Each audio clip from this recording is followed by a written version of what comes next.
समझना बड़ा मुश्किल है। 3 पग भूमि में जहां भगवान ने राजा बलि का सब कुछ छीन लिया था, 3 पग भूमि में, लेकिन या ब्रज में नंद बाबा के जो द्वार की देहरी है ना, ये लाला व देहरी है नाक नाय पामे, बार बार प्रयत्न करें वह देहरी पे टंगे रह जामे, परंतु वह देहरी है पार न पा सकेंगे। और तो और जिनके दर्शन करने को सारी दुनिया भागे, हाँ, बड़े बड़े सूरमा जिन्हें खेल खेल में इन्होंने धराशायी कर दिए, वे ब्रज में जन्म लेके नन्हे नन्हे ग्वाल बालनते पिट जामे, अपनी रक्षा तक न कर पामे उन ग्वाल बालनते। जब व्यक्ति प्रेम में पड़ता है ना बंधुओं, तो प्रेम का जो बंधन होता है ना, वो ऐसा होता है कि भगवान कहते हैं कि मैं ब्रज के इन अपने भक्तों के कभी प्रेम से कभी उऋण नहीं हो सकता।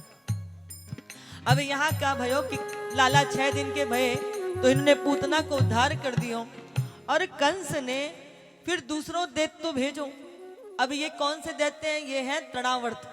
आपने देखा होगा कि अब जैसे गर्मियों का समय प्रारंभ हो गया तो बड़ी आंधी चलती है, लू चलती है, तो कभी कभी लू में आपने देखा होगा कि तृणों का आवर्त भमूड़े का रूप बनाकर के गोल गोल गोल गोल गोल घूमता है। और कभी कभी तो ये इतना बड़ा होता है बवंडर, इसे बवंडर भी कहते हैं, कभी कभी तो घर में घुस जाए तो टीन उड़ा ले जाता है, छप्पर उड़ा ले जाता है। तो ये तृणावर्त आया था भमूड़े का सा बवंडर का रूप लेकर के घूमता घूमता, तो कन्हैया अपने मैया की गोदी में, लाला ने देख लिया, अच्छा मामा जी ने हमारे लिए उड़न खटोला भेजो है, कभी जो है पूतना रूपी गुड़िया भेजे खेलवे के लिए, कभी बवंडर के रूप में हमारे लिए उड़न खटोला भेजो। और वैसे भी जन्म लेने के बाद मामा के घर से छोचक आता है ना, तो अब कन्हैया बड़े प्रसन्न है कि ओहो, अब तो इस उड़न खटोला पे बैठ करके हम सारे ब्रजमंडल को दर्शन करेंगे। पर या उड़न खटोला पे तो तब बैठ पाएंगे जब हमें मैया अपनी गोदी में तो उतारे।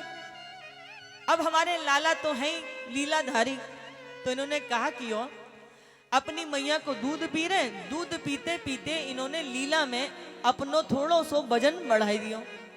अब मैया सोचवे लगी ही, अभी तक तो हल्को फिल्को दिख रहो जे जामे इतनो भार काते है गो, कहीं ऐसा तो ना है कि प्रेम प्रेम में मैंने या को ज्यादा दूध पिलाई दियो और कहीं पेट में अपरा है गो हो, हैं कहीं या को वजन बढ़ गए बाते।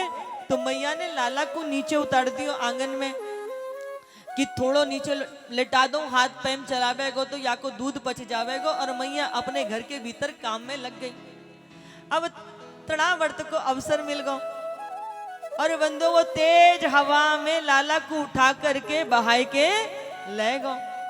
जैसे आगे लेके गयो, अब तो हमारे कन्हैया बड़े खुश, आज तो यमुना जी को दर्शन कर रहे हैं, दान गली मान गली, ओहो ललिता सखी को घर, विशाखा को घर, मधुमंगल को घर, खूब आनंद ले रहे हैं। अब जैसे ये और आगे को लेके चलो, तैसे ही हमारे ठाकुर जी ने अपनो भार बढ़ाकर यहाँ पर अंकुश लगाई दियो और फिर याकू गोकुल की ओर लेके चल दिए।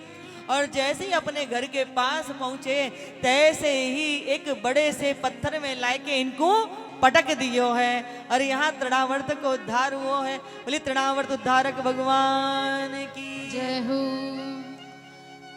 अब कंस ने एक और दैत्य को भेजो है। अब कौन आए? शकटासुर आए। ये क्या करे? ये शकटासुर जो है यशोदा मैया के बाहर जो बैलगाड़ी रखी गई वहां में आकर के बैठ गए। लाला को खबर लग गई, अच्छा मामा ने हमारे लिए एक और दैत्य भेजो है। अब ठाकुर जी ने पहचान लिए, तो इन्होंने कहा एक लीलाधरी कि जब ते लाला जन्म लेके आए ना, यशोदा मैया को उत्सव करने को कोई ना कोई बहाना चाहिए, और सारी बाल ग्वाल गोपाल टोली मंडली सबको भी लाला के दर्शन करने को बहाना चाहिए। तो आज का भयो बुधवार को दिन हो, लाला हमारे 6 महीना के है गए। अब 6 महीना के भय तो लाला ने क्या करो, मैया ने प्रेम से इनको सुलाई दियो, तो लाला ने अपने आप करवट ले ली, तो यशोदा मैया बोले आहा हमारे लाला ने तो आज करवट ले ली, आज तो लाला के करवट लेवे की बधाई है और सब जगह बुलावा भेज दियो। अब तो सब नाचवे गावे के लिए लाला के दर्शन करवे के लिए यशोदा मैया के द्वार पर पहुंच गई।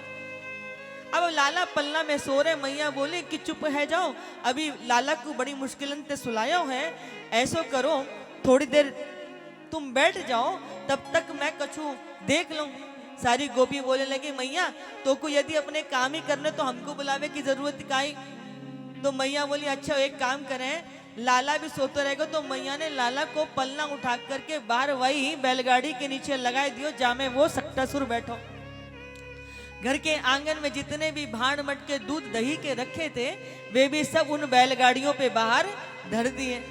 अब तो घर में खूब नाचनो गानो प्रारंभ है गो, सब खूब कीर्तन करें, खूब नाचे, खूब। इधर कन्हैया ने अपनी आंखें खोली तो देख कर रहे जाके लिए नाचनो गानो हो रहा है, वह तो घर से बाहर निकाल रखो और भीतर नाचवे गावे लग रही हैं। और एक तरफ कहा देख रहे हैं या दुष्ट को भी तो उद्धार करना है।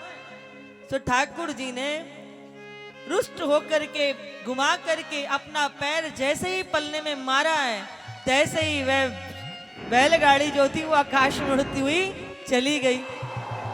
लाला हमारे पलना में दूर गिरे और वो बैलगाड़ी जैसे नीचे आई तो वहां पे दूध दही के मटका धरे, सब आके धप धप धप आकर के धरती पे गिरे। अब तो जैसे ही भयंकर ये ध्वनियां उत्पन्न हुई सब इधर उधर भागे, का भयो देखें बाहर तो एक तरफ बैलगाड़ी गिरी पड़ी है, दूध दही के मटके कीच मची पड़ी है, दूर दूर तक जेका भयो। ना आंधी आए ना तूफान आयो, जे भयो तो भयो का। और ये तो कोई गोधूली बेला को समय भी ना है। कई बार काव है बड़ी बड़ी गाय के झुंड निकले करें तो चलो भैया वह गाय के झुंड या बैलगाड़ी से टकरा गए होंगे, सो ऐसो है गो कछु भी ना। मैया बोले जब ते लाला ने जन्म लियो पता ना कौन कौन सी आए बलाएं लगी पड़ी हैं। तो गांव में बूढ़ी बुजुर्ग जो महिलाएं हुए करे ना तो वो क्या करे कि कोई आए बलाए हवा तो ना लग गई, तो वहां एक पुरोतिन ताई वो लाला की को गोदी में लेके गई और फिर क्या करो गाय की पूंछते झाड़ो लगायो है, गाय के खुर को गोबर लेकर के और गाय के गौमूत्र दे लाला को स्नान करायो है। इंद्रियाणी ऋषि केशान प्राणा नारायण वतु श्वेत दीपति चित्तम मनो योगेश्वर वतु। हे नारायण भगवान, और नारायण भगवान के अलग अलग अंग के देवताओं को याद करके कि हमारे लाला की रक्षा करियो, और फिर बहुत सारी आहूत दक्षिणा जो है ब्राह्मणों को वितरित करी है।